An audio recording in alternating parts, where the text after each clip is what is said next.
Hi, everybody. I'm delighted to welcome you to the kickoff of the CAFÉ University webinar series. I'm Rachel Nethery. I'm a faculty member in the Department of Biostatistics at the Harvard School of Public Health, and I'm a CAFÉ team member. I co-lead the capacity building function within CAFÉ, which is leading the creation of various climate and health education and training resources, including these CAFÉ University webinars. And these webinars are intended to be educational in nature, and they'll cover various climate and health topics that will be presented by both some CAFÉ internal folks like we have today, as well as in the future, also some visiting experts and lecturers from all across the world. And content's going to vary a lot, from things like live data science related tutorials, research translation training, and lectures on advanced topics within climate and health. And all the webinars are going to be made freely available on the CAFÉ YouTube site following the sessions. So I'm really excited about today's webinar, which is going to feature two CAFÉ-based presenters speaking on two separate topics. So for the first hour, we'll be hearing from Greg Wellenius, who's one of the principal investigators of CAFÉ and a professor at Boston University, about research to inform optimization of heat and health early warning systems. And in the second session, we'll be hearing from Julie Goldman, who's a research data services librarian at Harvard Medical School, on how CAFÉ can help you to meet the new NIH data sharing and data management and sharing plan requirements. So as the speakers are presenting, feel free, if you think of any questions, to put them in the chat or the Q&A function. And each of the speakers is going to aim to reserve some time at the end of their sessions to answer any questions that come in. So again, welcome to everybody. So delighted to kick off this series. And Greg, I'm going to hand the mic over to you. Thank you so much for presenting. I'll let you take it away. All right, fantastic. Thank you, Rachel, and thanks for the invitation to kick us off. Let me share my screen. All right, that looks okay. Looks good, thanks. All right, sure. I'll get that part out of the way. Okay, great. Thank you. So let me start just by acknowledging my disclosures, institutional funding, as well as some external professional activities that I engage in, just so you know how, when and where to take things with a grain of salt. And let me just start also by thanking our wonderful CAFÉ team. So as Rachel said, CAFÉ is a part of so CAFÉ is a research coordinating center funded by the NIH to support the broader global community of practice working in climate change and health. And it's a collaboration between the Boston University School of Public Health and the Harvard T.H. Chan School of Public Health. And you can see here the names of the leads of each of our four functional areas or sort of teams: an administrative function, a capacity building function, a resource function, and a data management team. And really much of what you see happening in CAFÉ would not be possible without our fantastic staff, Elaine, Lily, and Hannah. So a huge shout out to them always for their contributions. If you're not already on our email list, please go to our website, which I'll ask Elaine to put in the chat again, or you can scan the QR code there. Okay, so I'm going to talk about half an hour on sort of getting us to talk a little bit about the heat early warning systems and why I think we need more research in that area. Some of this is my own work, but much of it is from other people. So just to highlight the broad range of expertise on this topic across the country and across the world. Most of what I'm going to talk about today is going to be focused on the US, but in a future session, we'll dive into in more detail for similar questions and research and needs in other parts of the world. So stay tuned for other perspective. We'll start by acknowledging that climate change impacts people's health through a number of different pathways. This is one of the many really nice figures sort of summarizing the diversity of pathways by which climate change impacts our health and well-being. Today, obviously, we're going to talk about heat. And Just to emphasize what I think most people on the call will already be familiar with, that heat is a major public health problem. This is a very nice study by a group from the Barcelona Institute of Global Health. Came out just last year in Nature Medicine. And it showed that in summer of 2022, across Europe, there were 60,000 excess deaths attributable to heat. 60,000 excess deaths. That's just a stunningly huge number.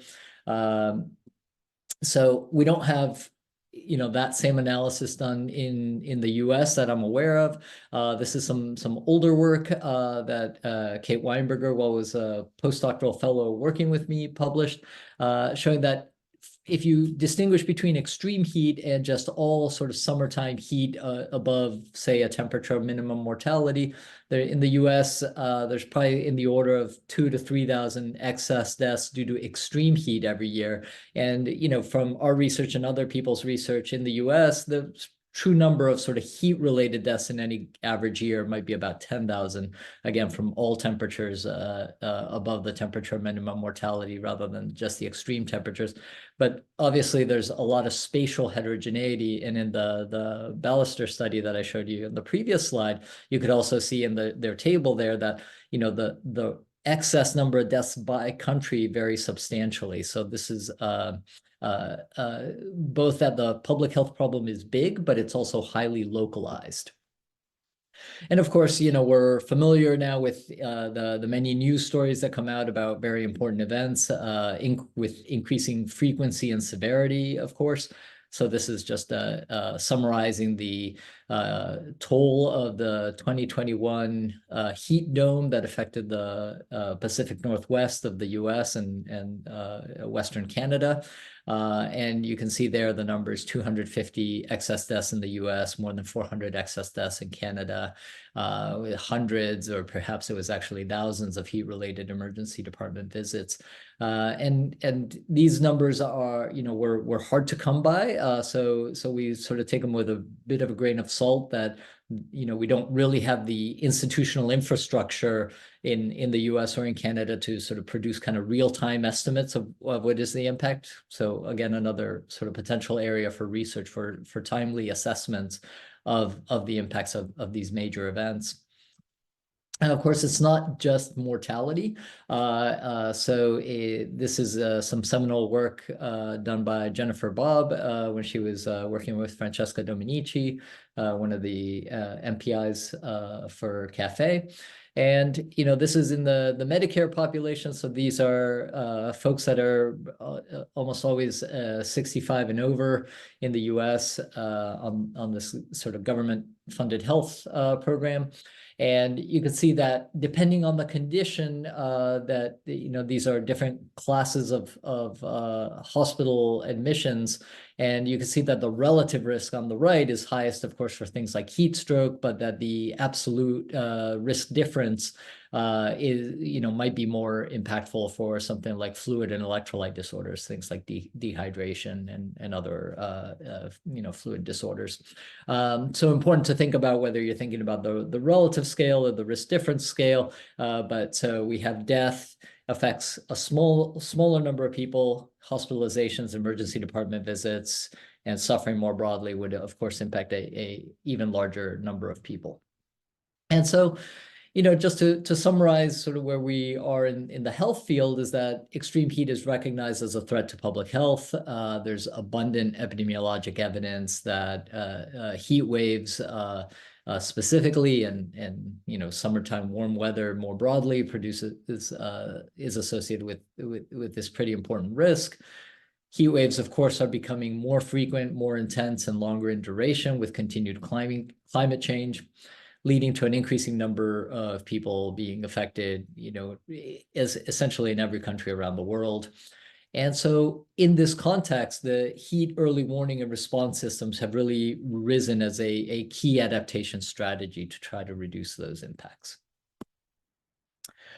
Okay, so in the US, the National Weather Service is the key source of leadership on heat early warning systems.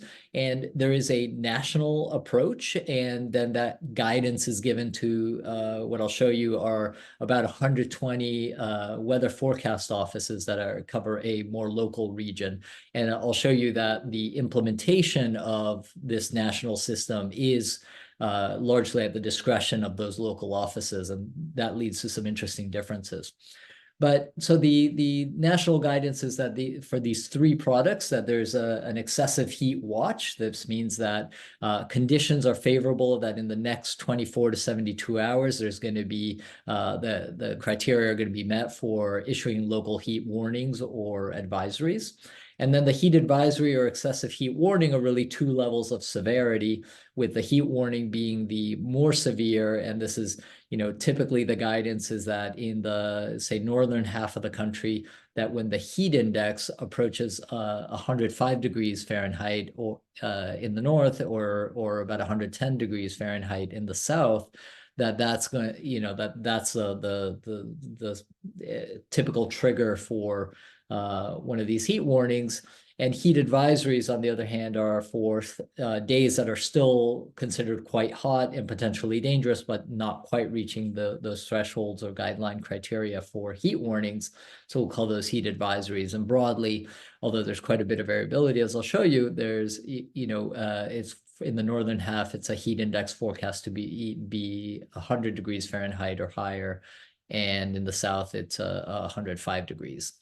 Heat index is a combination of temperature and relative humidity. And so it's supposed to give you a sense of the apparent temperature or how hot it feels, acknowledging that hot and humid might feel worse than hot with drier conditions. And these heat warnings are important, and heat alerts broadly. They really, the excessive heat warning and the heat advisories, people are advised to take action, and cities and towns, other jurisdictions, often accompany those heat warnings with specific messaging, as you can see in these figures. These are just two example ones provided by the National Weather Service, but the response is really at the local city or town level. Or metro area level sometimes. And so the excessive heat warnings will often, but not always, trigger specific adaptation actions to try to reach the public. They are often picked up by the media so that you, again, can share information with people. The heat advisories are less often linked to actions afterwards, but there's still some information dissemination that goes on, if not other adaptive actions. And then the heat watches, encouraging people to be prepared. The excessive heat outlooks is to be aware these are issued 3 to 7 days in advance. So these are really the products that are often, although not uniformly, applied across the country. And again, the information campaigns are quite well developed at this point to communicate a range of risks and how individuals can protect themselves in these moments of extreme heat. And I'd just like to emphasize that the heat early warning system that we'll talk about, specifically the National Weather Service system, is one part of really a much larger effort to that's at the federal, state, and local levels to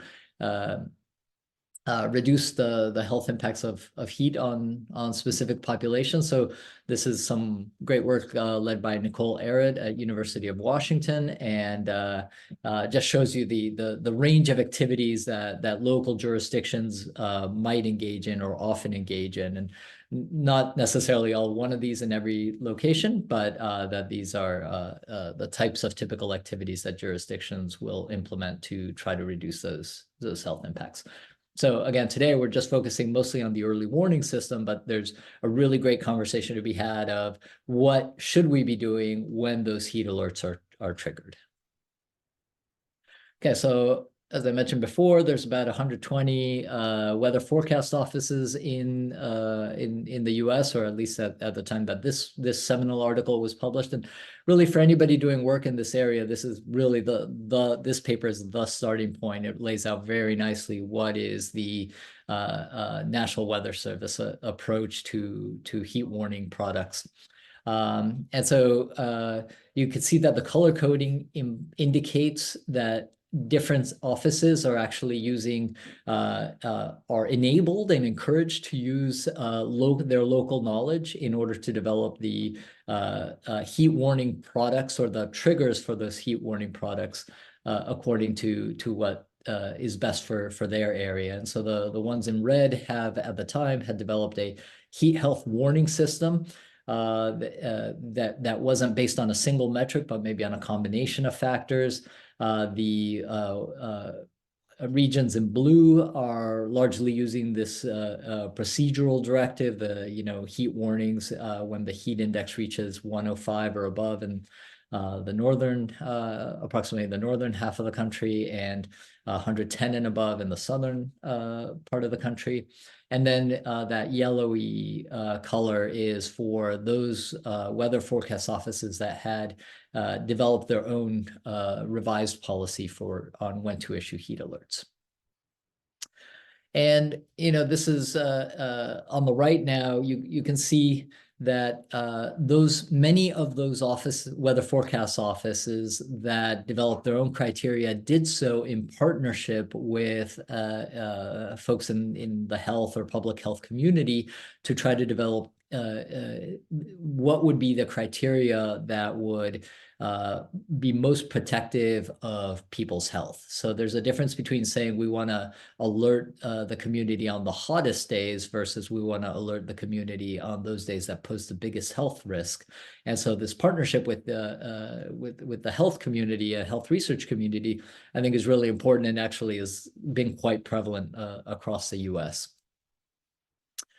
And, this sort of guidelines that are set at the national level, but then implemented with a lot of flexibility for local implementation has actually led to this really interesting, variation across the country in what are the criteria used for issuing heat alerts. And so again, the light yellow are locally developed criteria that maybe aren't specifically using heat index as the variable. But then you can see in the different colors of yellow to red, the sort of increasing levels at which of heat index at which the heat warnings are issued. And so you can see that, again, even neighboring geographic areas might actually have quite different thresholds being used according to what's thought to be local needs. So then moving on to some of David Handula's excellent work on this topic. So the question is, in those previous slides, what I was showing you is what is the policy, what is the documented response? And then this is actually the empirical estimates of what's actually happening. So this is showing you on the right the average number of days per year that heat warnings are issued, and on the right the number of days per year on average that heat advisories are issued in different parts of the country. And you can see obviously heat advisories are issued on average more often than heat warnings. That makes sense. It gets super hot less often than it gets really hot. And but that again, there's really interesting variation even across small geographic areas in terms of the frequency at which heat alerts are used. So what David and colleagues were able to show then is that there is a relationship between how hot it gets on average in terms of heat index in each location and the number of heat alert days per year. But you can see that this curve is not linear, and that there's these clouds of, there's a number of locations that issue heat warnings more often than you'd expect, given how hot it gets, and those are in blue, different shades of blue, and primarily on the Pacific coastal areas. And then there's a number of communities that, despite getting really hot, issue heat warnings much less often than expected based on sort of the average curve. And those are primarily in southern Texas and southern Florida. Although sporadic other places as well. So this again, emerges from sort of this like locally defined policy and practice on when to issue heat warnings. And so then, they extended this analysis to look at is there a relationship between the number of heat alert days per year and the heat attributable mortality? And so now the color coding is not the same. The color coding of the dots is not the same as in the previous graphic, but you can see that again, there's particularly interesting is there are a number of places that have particularly high heat attributable mortality, but have issue heat alerts very infrequently. So maybe this provides an opportunity for thinking about, is there either through the heat warning system or through other approaches in these communities that have particularly high heat-related mortality, is what approaches could be used there to minimize that? It certainly calls at these locations as perhaps there's an opportunity there to do more. So again, as I mentioned, there's been a number of studies across the country where there's been partnerships between local weather forecast offices of the National Weather Service and researchers trying to identify what would be the optimal threshold or the optimal approach to detecting which are those days that are the deadliest. And so this is an example from some great work by Metzger and Ito and Matei in the New York City Department of Health and Mental Hygiene several years ago. And this was really quite seminal work. And what I want to point you to is the maximum heat index here as a predictor of mortality. And there's sort of just the raw correlation between heat index on those days and mortality. With heat index, you get about a 63% correlation, and then you can, they tried a lot of other sort of ways to predict excess mortality, and really nothing did substantially better. You could do maybe a little bit better with maximum heat index and a bunch of other variables, or the synoptic classification system that Larry Kalkstein and Scott Sheridan have pioneered and implemented in several cities.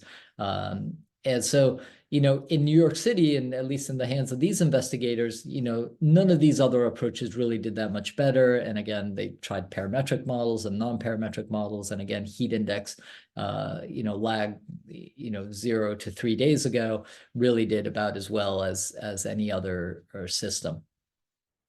And so we, at the time, I was at Brown University in Rhode Island and working with the Department of Health there and in several other New England states. And, they had the same question. It's like, gosh, could we optimize the criteria we use to issue heat advisories in order to save more lives? And I won't go into the details of how we did that, but we followed a very similar approach to the Metzger study I just showed you. And in conversations with the National Weather Service offices in the region, we were able to lower the threshold at which heat advisories were issued from 100 degrees Fahrenheit down to 95 degrees Fahrenheit for 2 consecutive days. And at the time, this matched what New York City had, the approach New York City had adapted. So this was a nice extension of the previous work to the rest of to the New England area and its inhabitants.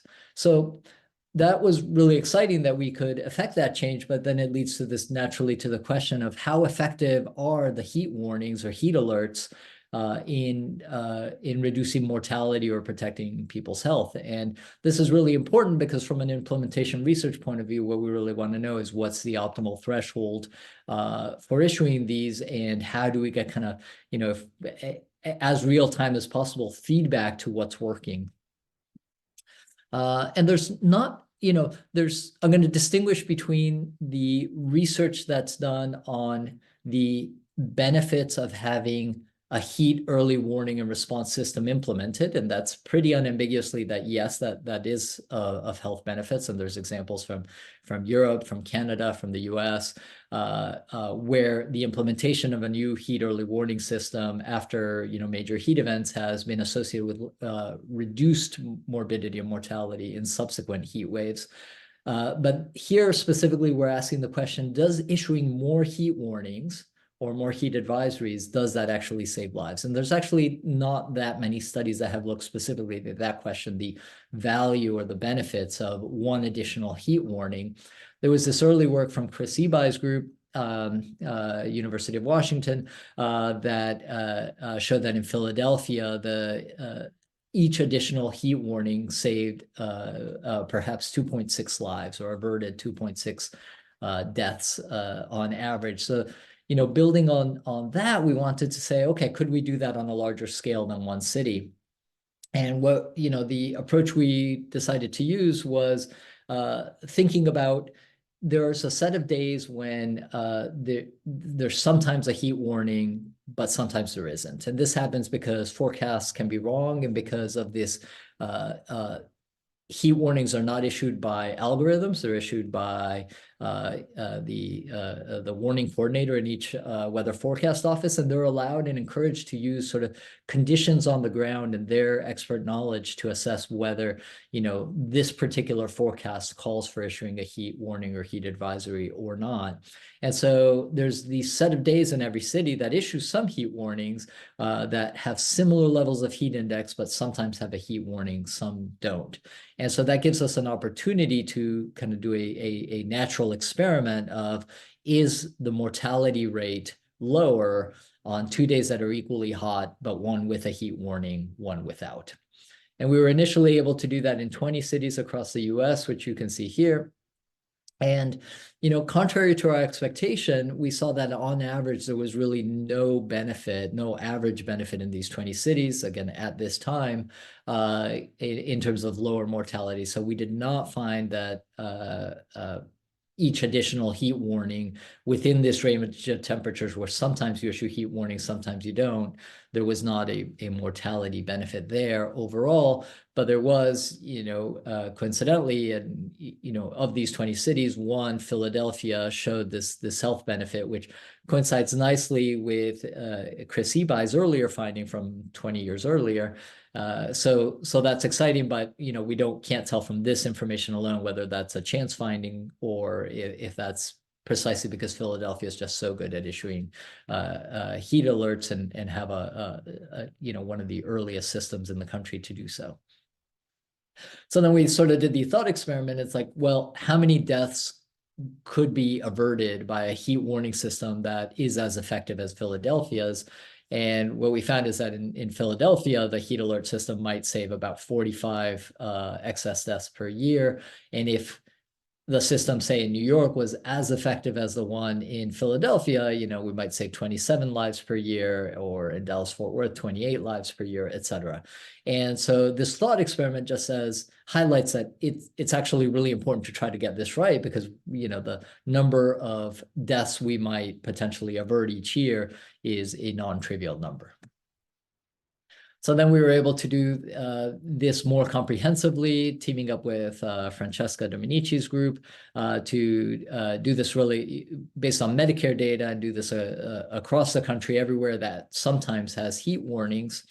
And, interestingly, what we found there is, again, no mortality benefits. So this is for deaths in the top row, and the relative risk of death on a day with a heat warning versus a day without a heat warning, matching on heat index, is essentially no difference. But there was a higher risk of hospital admission for heat stroke and fluid and electrolyte disorders. These are the same ones I showed you earlier that were positively associated with heat wave days, and the heat warning seems to be associated with higher levels of hospitalizations for these conditions. So, I'll acknowledge that this is purely hypothesized, so we don't, I don't want to oversell this as being more concrete than it is. This is our working framework. So when you have a day of high heat, some people are exposed to that high heat. Others are less exposed, depending on your conditions and where you are and your activity patterns. Some of those people that are exposed might go on to develop illness. Some of those that develop illness are either hospitalized or a higher risk of death. So if we think of a heat alert up here, it might really lead to people to, again, this is conditional on how hot it actually is, but issuing a heat alert might lead some people to take actions that reduce their exposure, like spending more time in an air-conditioned space, so that would reduce their heat exposure.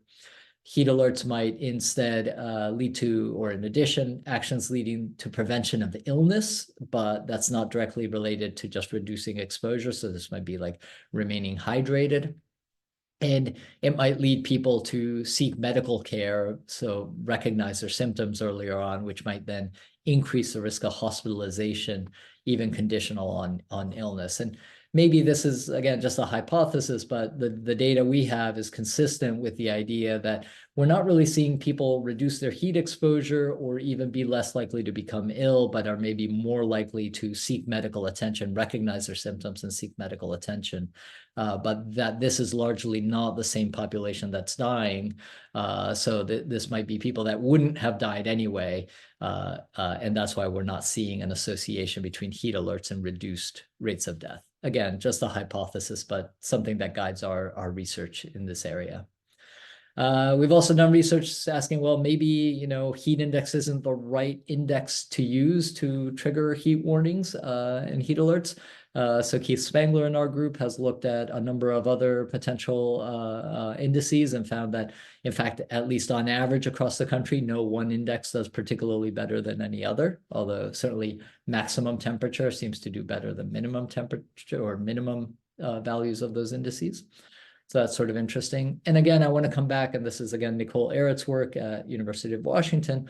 I want to come back and say that it's really important that it's intuitive, and we now understand that sort of just issuing warnings without actually reaching the right people and taking concrete actions to protect them is probably not the optimal model. And so what this shows is this is the number of heat action plans in the jurisdictions that they surveyed that identify, say, people aged 65 and over as being vulnerable. And then this is in circles, the percent of those heat action plans that then actually had an approach to target that population specifically. And so this just shows you that there's a lot of work still left to do to be able to even reach those groups that we think are particularly vulnerable to heat. Okay, so to summarize and finish up, so on global to local scales, we recognize that heat poses a significant threat to human health. Some questions remain about who's most susceptible, and lots of questions remain about what interventions might be most effective and specifically most cost effective. There's incomplete and insufficient evidence to guide the public health response to present day or future heat. So this is a really important area of research, I think. And if we're going to optimize heat early warning and response systems, this is the type of research I think we need to be doing to feed into that. And when I think of sort of the research agenda, I go back to this great publication by Jeremy Hess and Chris Ebi at the University of Washington. And really they say, like, here are the elements of an effective public health response to heat. You have to define what you mean by dangerously hot weather.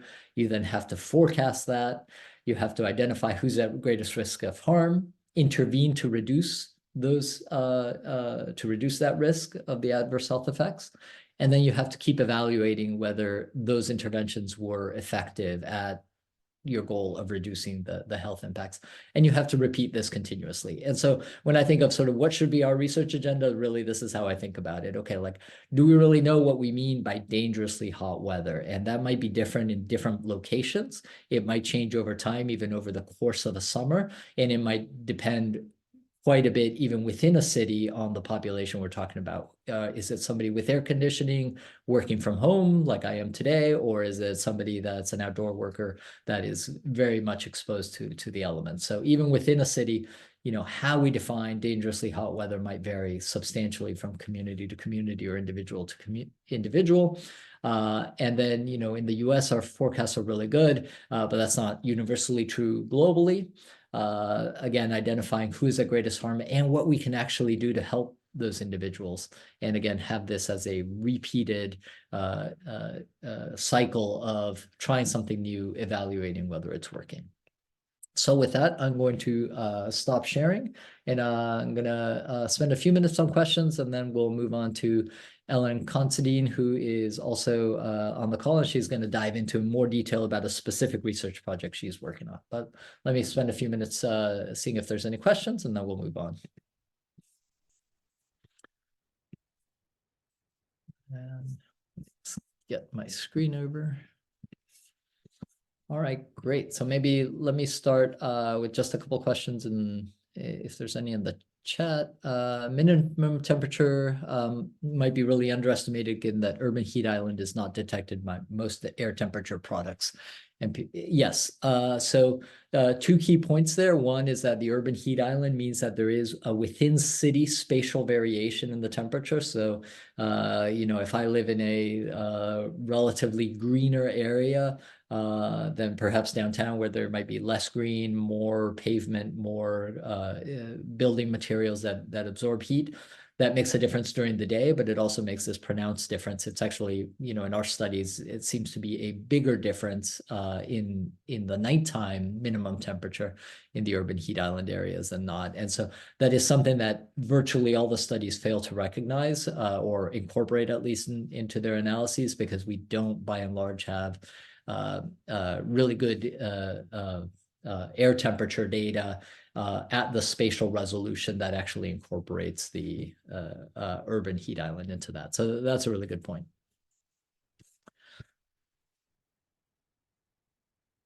And what do you see as some of the key remaining data gaps that need to be filled in order to personalize heat emergency response as well as longer term heat resilience?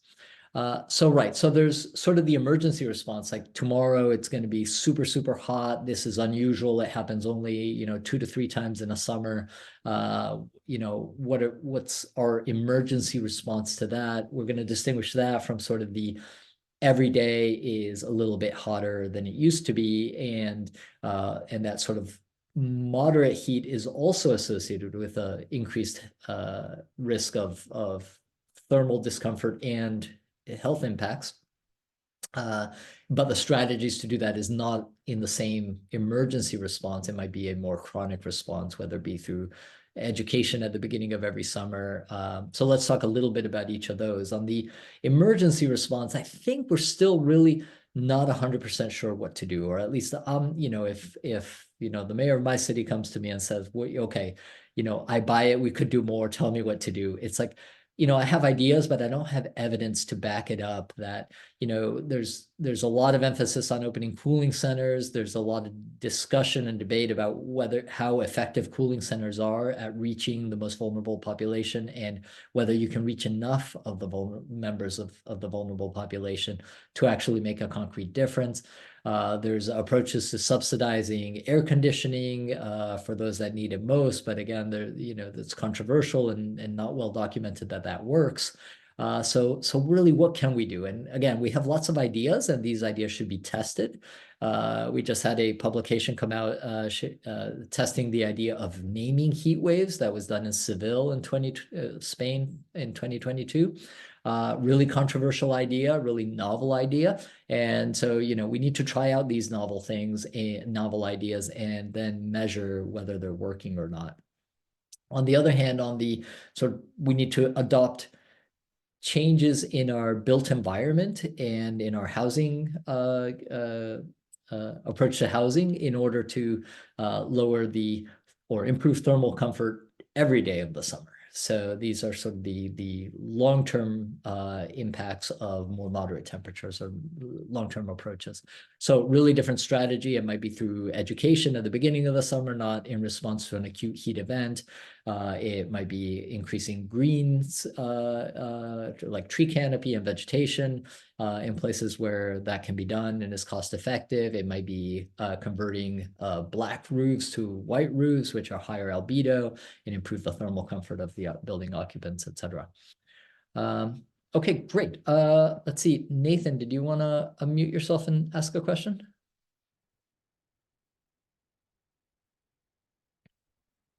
Oh, no, we lost Nathan. Okay.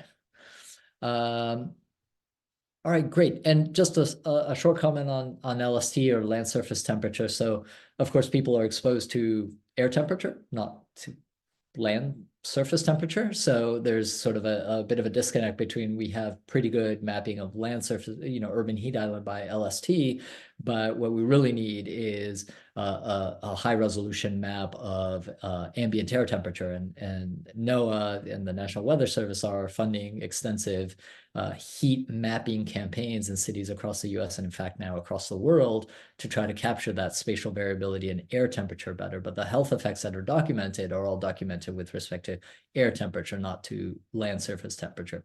So that's an important distinction. And although land surface temperature is an important determinant of air temperature, the correlation is actually not that high. So I think that there's more work to do there. So, and remember that, we don't have when we think about land surface temperature or urban heat island, we have, kind of static, they're not temporally varying on a very fast time scale. Whereas what we're really interested in is, how does exposure change day to day and, between day and night, say. So there's still a research gap there, and like how to have the air temperature data with sufficient spatial and temporal resolution at the same time to explore these questions. All right, great. So with that, let me turn it over to Ellen, who is a PhD student in biostatistics at the Harvard School of Public Health, working closely with Rachel Nethery. And Ellen, I will let you present. Great, thanks, you. Greg.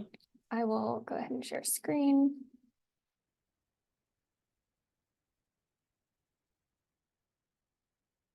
Is presentation mode coming through all right? Yeah, that looks great. Thank you. Okay, awesome, thanks. I am excited to share with you all some of my work in my dissertation on heat alert reinforcement learning, which is a branch of artificial intelligence. We've been hearing lots more about AI the last year or two. So hopefully that generates some excitement. This is joint work with postdoc Mauricio Tech, also at Harvard. I'll first share some of the disclosures, many of which overlapped with Greg's presentation. And now for a little bit of background. Greg already provided a great explanation of the ways in which heat alerts are issued in the US, but just as a recap, because it then is relevant for the rest of this talk.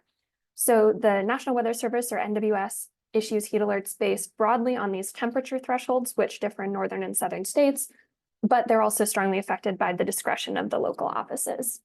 And that recent analysis by Handula et al. Suggests that the spatial variability in that current approach might not be well aligned with the health risks from heat. Just checking the chat really quick. Okay. So a couple of recent studies have looked into how might we actually optimize heat alert issuance. One approach was to look into estimating the benefit of increasing the probability of issuing a heat alert. And a more standard approach was thinking about, can we use machine learning to identify optimal temperature thresholds above which to always issue a heat alert? The crucial gap here is that neither of these approaches addresses the complications of sequential dependence. And by sequential dependence, I mean, if I issue a heat alert today, might that change the effectiveness of issuing an alert tomorrow or the week after or later in the summer? And we would expect or anticipate that sequential dependence might be at play for heat alerts due to two factors. The first is commonly known in mobile health settings, and that is alert fatigue. As we issue more and more notifications, people might just kind of stop paying attention. Relatedly, both individuals and institutions might have limited resources to deploy precautionary measures or respond to alerts. So now, what is reinforcement learning? RL, which is a large branch of artificial intelligence, is a rapidly expanding field of approaches for dealing with these types of sequential decision-making problems. It has shown success in fields ranging from robotics to mobile health. And the general idea is that an algorithmic agent is learning a policy or decision-making strategy to interact with an environment or system and maximize a reward. I realize that's probably all sounding very abstract at this point. So here's a visualization. So this is our agent. It's making decisions. It's deciding when to issue heat alerts. Those alerts are then interacting with a system, which I'm keeping intentionally vague for right now. That system is then returning information both about the health of the population, and then also information about the next state at which the agent will be making a decision. How do we actually analyze this in terms of real data? So we use a US county level data set that has been used previously in studies of heat alert effectiveness for health. And Each episode within which the RL agent is making decisions are one summer or warm season in a given county. The kind of three components of this setup, I'm going to start with the state, which comprises that environment. And that is comprised of characteristics of each day and its recent past. So that includes the weather or heat index, past heat alerts, the day of the summer, weekend status, etc.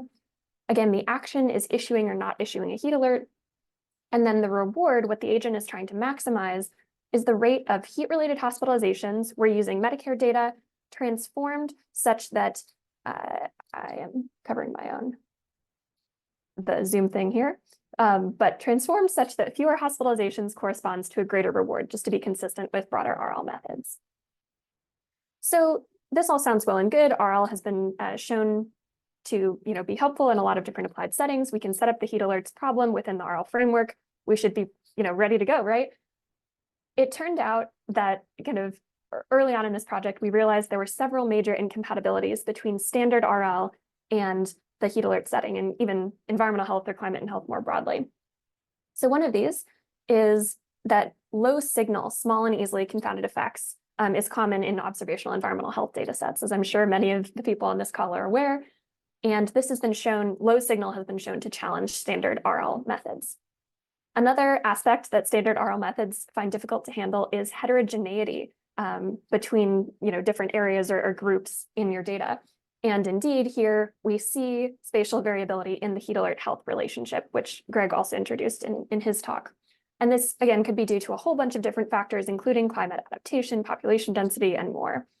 And then lastly, as I've already mentioned, there's this sense of having a limited intervention or alert budget, both to deal with alert fatigue, limited resources, and also analytically, if we want to be able to compare any potential new policies with that observed National Weather Service policy. So to address these challenges, we propose a framework with two major components. The first is the creation of a realistic environment or simulator with which we can train and evaluate RL and other new counterfactual policies relative to that observed NWS policy. And I'll provide more details on this soon.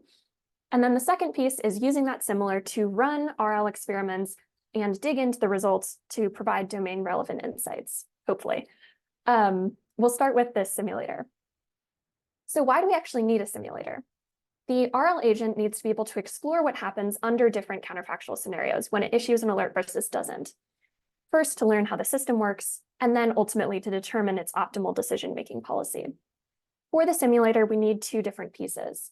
First is a reward function to be able to generate kind of the expected rate of hospitalizations or other health outcome of interest, given that current state and action on the part of the agent. And then second, a transition function to generate a next state given the current decision-making state.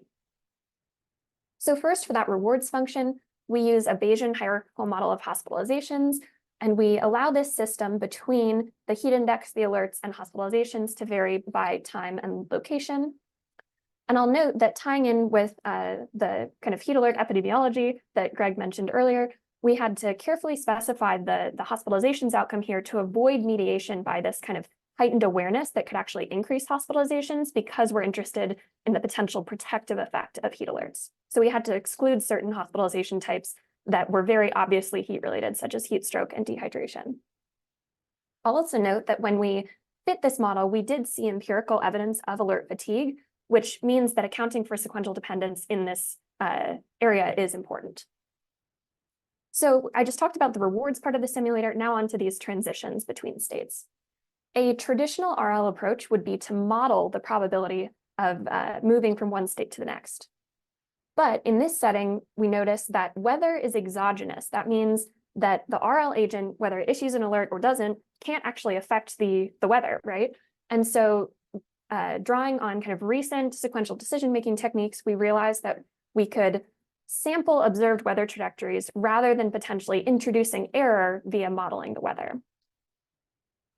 A potential problem that you might see is because we're doing localized RL, we might be concerned, and I'll get to that a little bit more later, with these 11 years of data where we have heat alerts, we might be concerned about overfitting to these observed weather trajectories. And our solution here is to augment those observed weather trajectories using data from the same regional climate zones. So if we were interested in in figuring out an RL policy in this yellow county, we could sample weather from these other yellow counties. So altogether, we talked about the rewards model, the transitions model. We call this whole simulator the Bayesian rewards over actual climate history approach, which could be used for many different environmental health or climate and health problems. And specifically for heat alerts, we made this publicly available in a Python package called Weather to Alert. So I just talked about the creation of that simulator. Now let's talk about the actual RL experiments. Doing localized RL, specifically RL for each county individually, enables using standard RL algorithms and also simplifies the state space during optimization. A couple constraints, though, that we have to pay attention to for heat alerts. The first, as I mentioned before, we can't issue too many alerts. And then also, just from a kind of common sense perspective, heat alerts only make sense on very hot days. And so we had to modify traditional RL to basically fit this setting. Our first modification was to strictly limit the number of alerts in any episode or county summer to that issued by the NWS, which again allows exact comparison with that NWS policy. The second modification was to restrict issuance of heat alerts to very hot days. And we define very hot days by identifying an optimal threshold of quantile heat index within each county. But note that this is different than other policies or attempts at kind of optimizing heat alerts that just basically optimize a threshold and then issue alerts whenever the temperature goes above that. Here, we're just saying you can't issue an alert below the threshold, but then above the threshold, the RL can decide when to issue alerts. Now for some results. We tried multiple widely used RL algorithms of different types to see what worked, and across the board, these standard RL methods performed worse than the NWS. But when we modified standard RL using that heat index restriction, we were able to outperform the NWS. But consistent with the literature here, there was large heterogeneity in this RL performance across counties, which I'll dig into in a couple slides. And lastly, from a methodological standpoint, it was interesting that the best RL model we found issued stochastic policies with some sort of randomness under the hood, which I'm happy to talk about at the end if there's interest.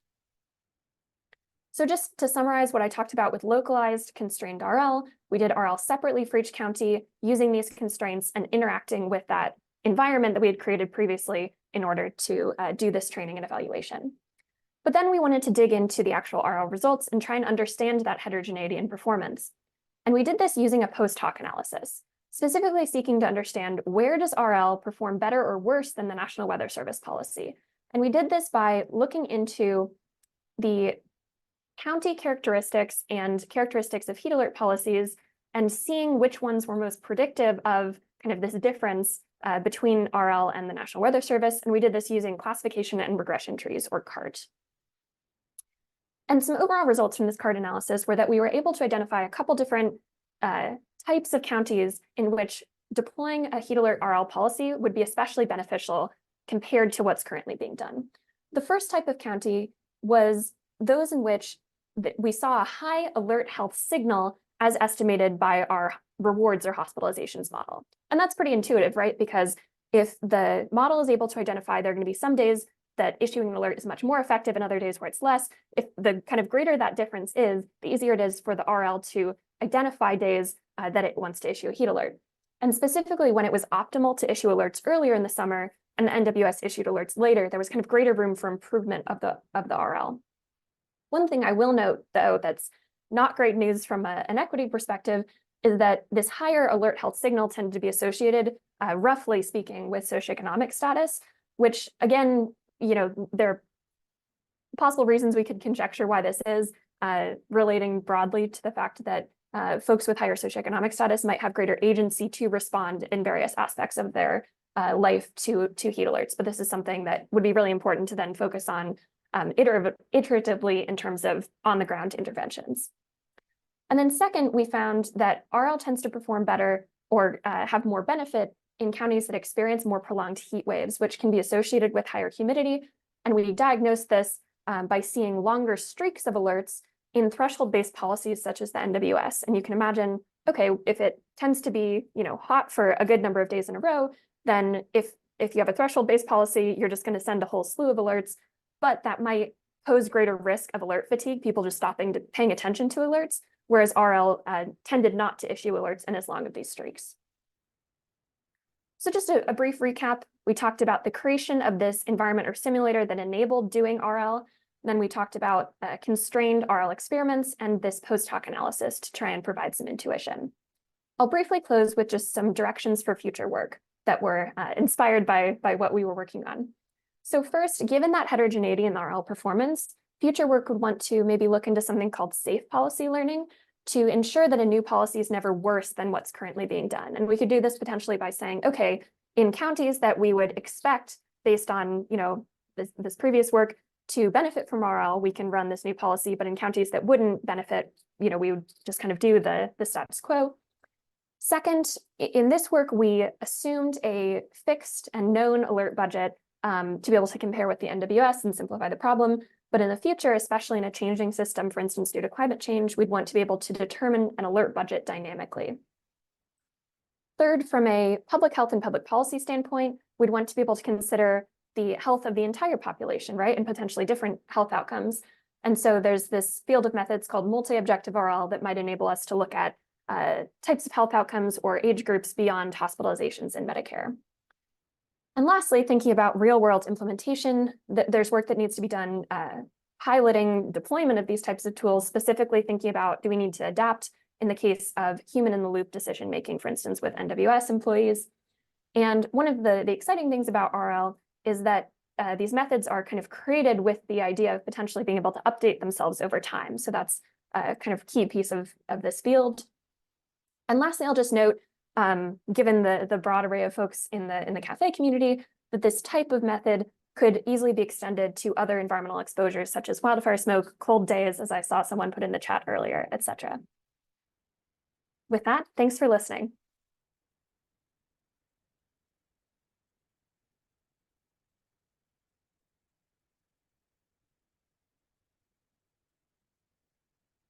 And I will go ahead and put a couple links in the chat.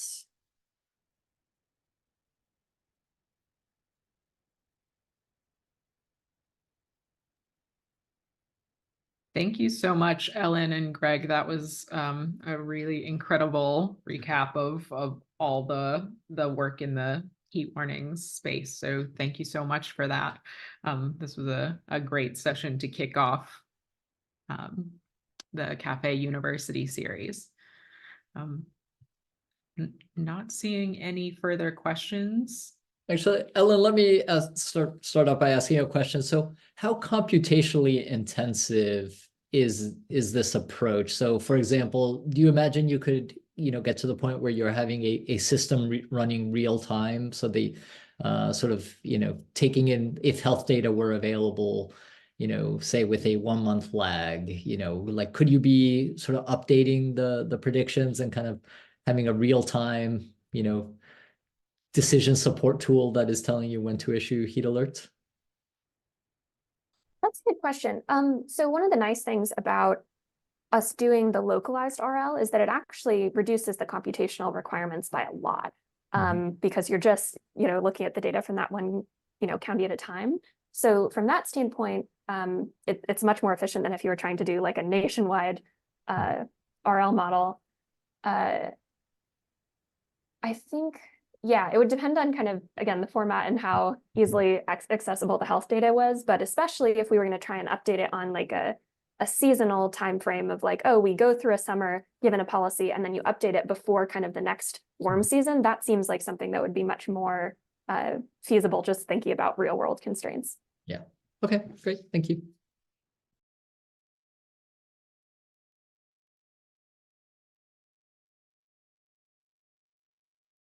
Thank you, Ellen and Greg. Fantastic presentations, fantastic questions and discussion from the chat. So thanks to the audience as well. That really enriched the session.